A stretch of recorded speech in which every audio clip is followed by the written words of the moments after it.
ખેડાના મહેમદાવાદમાં one કુટીરને નુકસાન પહોંચાડવામાં આવ્યું।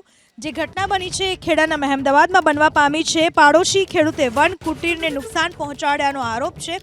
સાબિર ખાન પઠાણ નામના ખેડૂત સામે આ અંગે ફરિયાદ નોંધાઈ છે। ખેડાના મહેમદાવાદમાં વન કુટીરને નુકસાન પહોંચાડવામાં આવ્યું। પાડોશી જ ખેડૂતે વન કુટીરને નુકસાન પહોંચાડ્યો હોવાનો આરોપ લાગ્યો છે। હાલમાં સાબિર ખાન પઠાણ નામના ખેડૂત સામે આ મામલાને લઈને પોલીસ ફરિયાદ નોંધાઈ છે। ખેડાના મહેમદાવાદની ઘટના છે। વન કુટીરને નુકસાન પહોંચાડવામાં આવ્યું। પાડોશી જ આ પ્રકારનું કૃત્ય કર્યું હોવાનો આરોપ નોંધાયો છે। સાબિર ખાન પઠાણ નામના ખેડૂત સામે આ અંગે ફરિયાદ નોંધાઈ છે।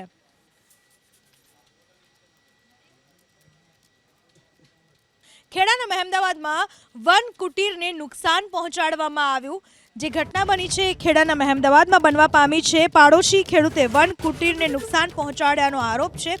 સાબિર ખાન પઠાણ નામના ખેડૂત સામે આ અંગે ફરિયાદ નોંધાઈ છે। ખેડાના મહેમદાવાદમાં વન કુટીરને નુકસાન પહોંચાડવામાં આવ્યું। પાડોશી જ ખેડૂતે વન કુટીરને નુકસાન પહોંચાડ્યો હોવાનો આરોપ લાગ્યો છે। હાલમાં સાબિર ખાન પઠાણ નામના ખેડૂત સામે આ મામલાને લઈને પોલીસ ફરિયાદ નોંધાઈ છે।